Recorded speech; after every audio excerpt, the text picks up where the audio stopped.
ಪ್ರಿಯ ವೀಕ್ಷಕರೇ ನಮಸ್ಕಾರ. ನಮ್ಮ ಹಳ್ಳಿ ಸುದ್ದಿ ಯೂಟ್ಯೂಬ್ ಚಾನಲ್ಗೆ ಸ್ವಾಗತ. ಬೆಳೆ ಹಾನಿಯಾದ ರೈತರ ಪಟ್ಟಿ ಬಿಡುಗಡೆಯಾಗಿದೆ. ಹೌದು, ಈ ಪಟ್ಟಿಯಲ್ಲಿ ಇರೋರಿಗೆ ಮಾತ್ರ ಬೆಳೆ ಹಾನಿ ಪರಿಹಾರ ಜಮಾ ಆಗಲಿದೆ. ಹೌದು, ಪ್ರತಿ ಹೆಕ್ಟರ್ಗೆ 28,500 ರೂಪಾಯಿ ಜಮಾ ಆಗಲಿದೆ. ಯಾವ ಯಾವ ರೈತರಿಗೆ ಜಮಾ ಆಗಲಿದೆ, ಈ ಪಟ್ಟಿಯಲ್ಲಿ ಹೆಸರನ್ನ ಚೆಕ್ ಮಾಡಿಕೊಳ್ಳುವುದು ಹೇಗೆ, ಎಲ್ಲವನ್ನೂ ಕೂಡ ಈ ವಿಡಿಯೋದಲ್ಲಿ ತಿಳಿಸಿಕೊಡ್ತಾ ಹೋಗ್ತೀವಿ. ಹಾಗೆ ನಿಮ್ಮ ಖಾತೆಗೆ ಎಷ್ಟು ಬೆಳೆ ಹಾನಿ ಪರಿಹಾರ ಜಮಾ ಆಗಿದೆ ಎಂಬುದನ್ನ ನಮ್ಮ ಕಮೆಂಟ್ ಬಾಕ್ಸ್ ಅಲ್ಲಿ ತಿಳಿಸಿ. ಹಾಗೆ ನೀವು ಯಾವ ಜಿಲ್ಲೆಯವರು ಎಂಬುದನ್ನ ನಮ್ಮ ಕಮೆಂಟ್ ಬಾಕ್ಸ್ ಅಲ್ಲಿ ತಿಳಿಸಿ. ಹಾಗೆ ನೀವು ನಮ್ಮ ಚಾನಲ್ ಅನ್ನ ಸಬ್ಸ್ಕ್ರೈಬ್ ಆಗಿಲ್ಲ ಅಂತಂದ್ರೆ ಈ ಕೂಡಲೇ ಸಬ್ಸ್ಕ್ರೈಬ್ ಆಗಿ, ಹಾಗೆ ಬೆಲ್ ಐಕಾನ್ ಕ್ಲಿಕ್ ಮಾಡಿ ಆಲ್ ಅಂತ ಸೆಲೆಕ್ಟ್ ಮಾಡಿ. ರಾಜ್ಯದಲ್ಲಿ ಹಿಂಗಾರು ಮಳೆ ಅವಧಿಯಲ್ಲಿ 1.58 ಲಕ್ಷ ಹೆಕ್ಟೇರ್ ಪ್ರದೇಶದಲ್ಲಿ ಬೆಳೆ ಹಾನಿಯಾಗಿದ್ದು 120 ಕೋಟಿಯವರೆಗೆ ನಷ್ಟ ಆಗಿರಬಹುದೆಂದು ಅಂದಾಜಿಸಲಾಗಿದೆ. ಬೆಳೆ ಹಾನಿಯಾದ ರೈತರ ಬ್ಯಾಂಕ್ ಖಾತೆಗಳಿಗೆ ವಾರದೊಳಗೆ ಪರಿಹಾರದ ಹಣ ಜಮಾ ಆಗಲಿದೆಂದು ತಿಳಿಸಲಾಗಿದೆ. ಹಾಗಾದರೆ ಬೆಳೆ ಹಾನಿ ಪರಿಹಾರದ ಪಟ್ಟಿಯಲ್ಲಿ ನಿಮ್ಮ ಹೆಸರು ಇರುವುದನ್ನು ಚೆಕ್ ಮಾಡಿಕೊಳ್ಳುವುದು ಹೇಗೆ, ಇಲ್ಲಿ ತಿಳಿದುಕೊಳ್ಳಿ. ಮೊದಲನೇದಾಗಿ ನಮ್ಮ ಡಿಸ್ಕ್ರಿಪ್ಷನ್ ಬಾಕ್ಸ್ ಅಲ್ಲಿ ಲಿಂಕ್ ಅನ್ನ ಕೊಟ್ಟಿರ್ತೇವೆ. ಆ ಲಿಂಕ್ ಮೇಲೆ ಕ್ಲಿಕ್ ಮಾಡಬೇಕು. ನಂತರ ಈ ರೀತಿ ಪೇಜ್ ಓಪನ್ ಆಗಿರುತ್ತದೆ. ಅಲ್ಲಿ ನಿಮ್ಮ ಜಿಲ್ಲೆಯನ್ನ ಆಯ್ಕೆ ಮಾಡಿಕೊಳ್ಳಬೇಕು. ನಂತರ ನಿಮ್ಮ ತಾಲೂಕನ್ನ ಆಯ್ಕೆ ಮಾಡಿಕೊಳ್ಳಬೇಕು. ನಂತರ ನಿಮ್ಮ ಹೋಬಳಿಯನ್ನ ಆಯ್ಕೆ ಮಾಡಿಕೊಳ್ಳಬೇಕು. ನಂತರ ವರ್ಷವನ್ನ ಆಯ್ಕೆ ಮಾಡಿಕೊಳ್ಳಬೇಕು. ನಂತರ ಹಂಗಾಮು ಹಾಗೂ ಬೆಳೆ ಹಾನಿಕಾರನ ಸೆಲೆಕ್ಟ್ ಮಾಡಿ ಗೆಟ್ ರಿಪೋರ್ಟ್ ಮೇಲೆ ಕ್ಲಿಕ್ ಮಾಡಬೇಕು. ನಂತರ ಈ ಕೆಳಗಿನಂತೆ ನಿಮಗೆ ಇಲ್ಲಿವರೆಗೆ ಜಮಾ ಆದ ಬೆಳೆ ಹಾನಿ ಪರಿಹಾರದ ವಿವರ ತಿಳಿಯಲಿದೆ. ನಂತರ ಅಲ್ಲಿ ಕೆಳಗಡೆ ವೇವ್ ಸ್ಟೇಟಸ್ ಮೇಲೆ ಕ್ಲಿಕ್ ಮಾಡಿದರೆ ಈ ಕೆಳಗಿನಂತೆ ಮಾಹಿತಿ ದೊರೆಯಲಿದೆ. ಇಲ್ಲಿ ಎಷ್ಟು ಜಮಾ ಆಗಿದೆ, ಯಾವ ಬ್ಯಾಂಕ್ ಖಾತೆಗೆ ಜಮಾ ಆಗಿದೆ, ಎಲ್ಲವನ್ನು ಕೂಡ ನೀವು ಅಲ್ಲಿ ತಿಳಿದುಕೊಳ್ಳಬಹುದು. ಇನ್ನು 2024-25ನೇ ಸಾಲಿನ ಮುಂಗಾರು ಹಂಗಾಮಿನಲ್ಲಿ ಭಾರಿ ಮಳೆಯಿಂದಾಗಿ ಬೆಳೆ ಹಾನಿಯಾದ ರೈತರಿಗೆ ಪರಿಹಾರ ಮೊತ್ತ ಮಂಜೂರಾಗಿದೆ ಎಂದು ಗ್ರಾಮೀಣ ಅಭಿವೃದ್ಧಿ ಮತ್ತು ಪಂಚಾಯತ್ ರಾಜ್ ಖಾತೆ ಸಚಿವ ಪ್ರಿಯಾಂಕ್ ಖರ್ಗೆ ಅವರು ತಿಳಿಸಿದ್ದಾರೆ. ಮುಂಗಾರು ಹಂಗಾಮಿನಲ್ಲಿ ಮಳೆಯಿಂದ ಹಾನಿಗೊಳಗಾದ ಕೃಷಿ ಹಾಗೂ ತೋಟಗಾರಿಕಾ ಬೆಳೆ ಹಾನಿಯ ಮೊದಲ ಕಂತಿನ ಪರಿಹಾರವಾಗಿ 13.7 ಕೋಟಿ ರು ಇನ್ಪುಟ್ ಸಬ್ಸಿಡಿ ಮಂಜೂರಾಗಿದೆ. ಹಾನಿಯಾದ ಕೃಷಿ ಮತ್ತು ತೋಟಗಾರಿಕಾ ಬೆಳೆಗಳ ವಿವರಗಳನ್ನು ಗ್ರಾಮ ಆಡಳಿತ ಅಧಿಕಾರಿಗಳು ತಂತ್ರಾಂಶದಲ್ಲಿ ನಮೂದಿಸಿ ಅನುಮೋದಿಸಿದ್ದಾರೆ. ಮೊದಲ ಹಂತದಲ್ಲಿ ಒಟ್ಟು 33,718 ರೈತರಿಗೆ 13.2 ಕೋಟಿ ರುಗಳನ್ನು NDRF ಹಾಗೂ SDRF ಮಾರ್ಗಸೂಚಿ ಅನ್ವಯ ಹಣ ಮಂಜೂರಾತಿ ನೀಡಲಾಗಿದೆ. ನೇರವಾಗಿ ಆಧಾರ್ ಸಂಖ್ಯೆ ಜೋಡಣೆ ಆಗಿರುವ ರೈತರ ಬ್ಯಾಂಕ್ ಖಾತೆಗಳಿಗೆ ಪರಿಹಾರ ಮೊತ್ತ ಜಮಾ ಮಾಡಲು ಅನುಮೋದನೆ ನೀಡಲಾಗಿದೆ. ಇನ್ನು 3-4 ದಿನಗಳ ಒಳಗಾಗಿ ಇನ್ಪುಟ್ ಸಬ್ಸಿಡಿ ರೈತರ ಬ್ಯಾಂಕ್ ಖಾತೆಗಳಿಗೆ ಜಮಾ ಆಗಲಿದೆಂದು ಸಚಿವ ಪ್ರಿಯಾಂಕ್ ಖರ್ಗೆ ಅವರು ತಿಳಿಸಿದ್ದಾರೆ. ಬೆಳೆ ಹಾನಿ ಪರಿಹಾರ ಸ್ಟೇಟಸ್ ಅನ್ನು ಚೆಕ್ ಮಾಡುವುದು ಹೇಗೆ, ಇಲ್ಲಿ ತಿಳಿದುಕೊಳ್ಳಿ. ಮೊದಲನೇದಾಗಿ ನೀವು DBT ಕರ್ನಾಟಕ ಅಪ್ಲಿಕೇಶನ್ ಅನ್ನು ಡೌನ್ಲೋಡ್ ಮಾಡಿಕೊಳ್ಳಬೇಕು.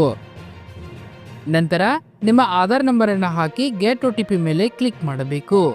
ನಂತರ ನಿಮ್ಮ ಮೊಬೈಲ್ಗೆ ಬರುವ OTP ಅನ್ನು ಹಾಕಿ ವೆರಿಫೈ OTP ಮೇಲೆ ಕ್ಲಿಕ್ ಮಾಡಬೇಕು. ನಂತರ ನಿಮಗೆ ಬೇಕಾದ 4 ಸಂಖ್ಯೆ MPIN ಅನ್ನು ಕ್ರಿಯೇಟ್ ಮಾಡಿ ಕನ್ಫರ್ಮ್ MPIN ಹಾಕಿ ಸಬ್ಮಿಟ್ ಬಟನ್ ಮೇಲೆ ಕ್ಲಿಕ್ ಮಾಡಬೇಕು.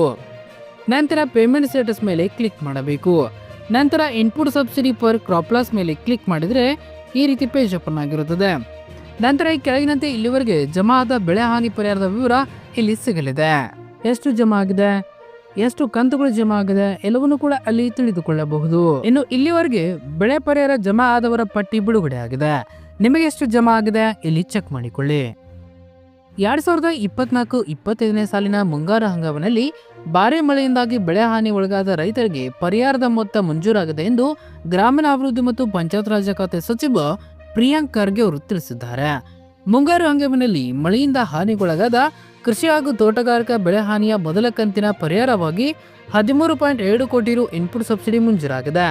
ಹಾನಿಯಾದ ಕೃಷಿ ಮತ್ತು ತೋಟಗಾರಿಕಾ ಬೆಳೆಗಳ ವಿವರಗಳನ್ನು ಗ್ರಾಮ ಆಡಳಿತ ಅಧಿಕಾರಿಗಳು ತಂತ್ರಾಂಶದಲ್ಲಿ ನಮೂದಿಸಿ ಅನುಮೋದಿಸಿದ್ದಾರೆ. ಮೊದಲ ಹಂತದಲ್ಲಿ ಒಟ್ಟು 33,718 ರೈತರಿಗೆ 13.2 ಕೋಟಿ ರುಗಳನ್ನು NDRF ಹಾಗೂ SDRF ಮಾರ್ಗಸೂಚಿ ಅನ್ವಯ ಹಣ ಮಂಜೂರಾತಿ ನೀಡಲಾಗಿದೆ. ನೇರವಾಗಿ ಆಧಾರ್ ಸಂಖ್ಯೆ ಜೋಡಣೆ ಆಗಿರುವ ರೈತರ ಬ್ಯಾಂಕ್ ಖಾತೆಗಳಿಗೆ ಪರಿಹಾರ ಮೊತ್ತ ಜಮಾ ಮಾಡಲು ಅನುಮೋದನೆ ನೀಡಲಾಗಿದೆ. ಹಾಗಾದರೆ ಪಟ್ಟಿಯಲ್ಲಿ ನಿಮ್ಮ ಹೆಸರು ಇರುವುದನ್ನು ಚೆಕ್ ಮಾಡಿಕೊಳ್ಳುವುದು ಹೇಗೆ, ಇಲ್ಲಿ ತಿಳಿದುಕೊಳ್ಳಿ. ಅದರ ಲಿಂಕ್ ಅನ್ನು ನಮ್ಮ ಡಿಸ್ಕ್ರಿಪ್ಷನ್ ಬಾಕ್ಸ್ ಅಲ್ಲಿ ಕೊಟ್ಟಿರ್ತೇವೆ. ಆ ಲಿಂಕ್ ಮೇಲೆ ಕ್ಲಿಕ್ ಮಾಡಬೇಕು. ನಂತರ ವರ್ಷ ಋತು ಎಂದು ಆಯ್ಕೆ ಮಾಡಿಕೊಳ್ಳಬೇಕು. ನಂತರ 20 ಇದ್ದಲ್ಲಿ ನಿಮ್ಮ 20 ಅನ್ನು ಆಯ್ಕೆ ಮಾಡಿಕೊಂಡು ನಂತರ ಜಿಲ್ಲೆ, ತಾಲೂಕು, ಹೋಬಳಿ, ಗ್ರಾಮವನ್ನು ಆಯ್ಕೆ ಮಾಡಿಕೊಂಡು ನಂತರ ಕೆಳಗಡೆ ಪೇಮೆಂಟ್ ಸಕ್ಸಸ್ ಕೇಸಸ್ ಮೇಲೆ ಸೆಲೆಕ್ಟ್ ಮಾಡಬೇಕು. ನಂತರ ಗೆಟ್ ರಿಪೋರ್ಟ್ ಮೇಲೆ ಕ್ಲಿಕ್ ಮಾಡಿದ್ರೆ ನಿಮಗೆ ಈ ಕೆಳಗಿನಂತೆ ಪರಿಹಾರ ಪಾವತಿ ಯಶಸ್ವಿ ಪ್ರಕರಣಗಳ ಪಟ್ಟಿ ದೊರೆಯಲಿದೆ. ಅಲ್ಲಿ ನಿಮ್ಮ ಹೆಸರನ್ನ ಚೆಕ್ ಮಾಡಿಕೊಳ್ಳಬಹುದು. ಏನು FID ಇದ್ದವರಿಗೆ ಮಾತ್ರ ಬೆಳೆ ಹಾನಿ ಪರಿಹಾರ ಜಮಾ ಆಗಲಿದೆ. ಹೌದು, ನಿಮ್ಮ FID ಹಾಕಿ ಬೆಳೆ ಹಾನಿ ಪರಿಹಾರವನ್ನ ಚೆಕ್ ಮಾಡಿಕೊಳ್ಳಿ. ಬೆಳೆ ಸಮೀಕ್ಷೆ ದತ್ತಾಂಶದ ಮಾಹಿತಿಯ ಆಧಾರದ ಮೇಲೆ ಫ್ರೂಟ್ ಐಡಿ ಹೊಂದಿರುವ ರೈತರಿಗೆ ಪರಿಹಾರ ತಂತ್ರಾಂಶದ ಮೂಲಕ ಹಂತ ಹಂತವಾಗಿ ಪರಿಹಾರ ವಿತರಣೆ ಮಾಡಲಾಗುತ್ತಿದೆ.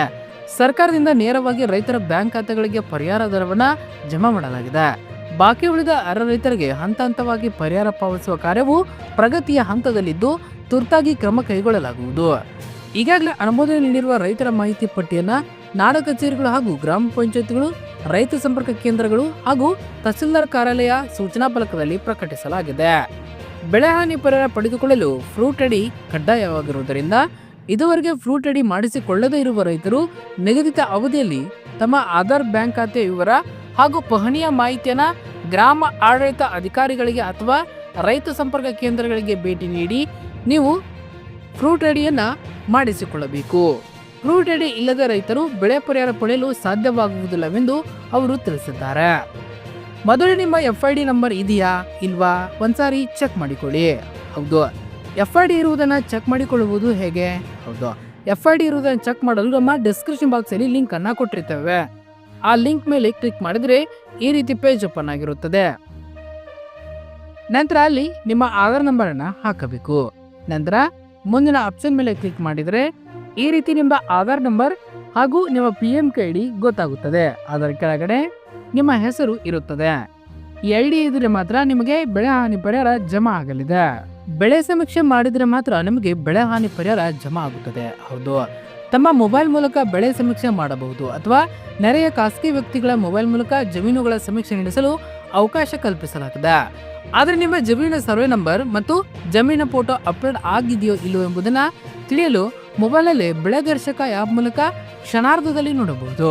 ಒಂದು ವೇಳೆ ತಪ್ಪಾಗಿದ್ದಲ್ಲಿ ಆಕ್ಷೇಪಣೆ ಸಲ್ಲಿಸಿ ತಿದ್ದುಪಡಿ ಮಾಡಿಕೊಳ್ಳಬಹುದು.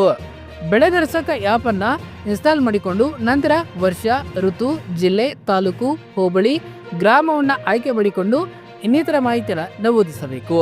ಬೆಳೆ ದರ್ಶಕ ಆ್ಯಪ್ ಮೂಲಕ ಜಮೀನಿನಲ್ಲಿ ಬೆಳೆ ಸಮೀಕ್ಷೆ ಪ್ರಕಾರ ದಾಖಲಾಗಿರುವ ಬೆಳೆ ವಿವರಗಳು ಮತ್ತು ವಿಸ್ತೀರ್ಣದ ಮಾಹಿತಿ ಪಡೆಯಬಹುದು. ಬೆಳೆ ಸಮೀಕ್ಷೆ ಸಮಯದಲ್ಲಿ ತೆಗೆಯಲಾದ GPS ಆಧಾರಿತ ಛಾಯಾಚಿತ್ರಗಳನ್ನು ವೀಕ್ಷಿಸಬಹುದು. ಅಲ್ಲದೆ ರೈತರ ಜಮೀನಿನ ಬೆಳೆ ಸಮೀಕ್ಷೆ ಮಾಡಿದವರ ಹೆಸರು ಮತ್ತು ಮೊಬೈಲ್ ಸಂಖ್ಯೆ ವಿವರ ರೈತರ ಬೆಳೆ ಸಮೀಕ್ಷೆ ಪ್ರಕಾರ ದಾಖಲಿಸಿದ ಮಾಹಿತಿ ನೋಡಬಹುದು. ಒಂದು ವೇಳೆ ಮಾಹಿತಿ ತಪ್ಪಾಗಿದ್ದರೆ ಆಕ್ಷೇಪಣೆ ಸಲ್ಲಿಸಬಹುದು. ಮೇಲ್ವಿಚಾರಕರು ಸೂಕ್ತ ಬೆಳೆಗಾರರನ್ನು ದಾಖಲಿಸಿ ರೈತರ ಆಕ್ಷೇಪಣೆಗಳನ್ನು ಇತ್ಯರ್ಥಪಡಿಸುತ್ತಾರೆ. ಧನ್ಯವಾದಗಳು. ಇದೇ ರೀತಿ ಹೆಚ್ಚಿನ ಮಾಹಿತಿಗಾಗಿ ನಮ್ಮ ಹಳ್ಳಿ ಸುದ್ದಿ ಯೂಟ್ಯೂಬ್ ಚಾನಲ್ ಅನ್ನು ಸಬ್ಸ್ಕ್ರೈಬ್ ಆಗಿ.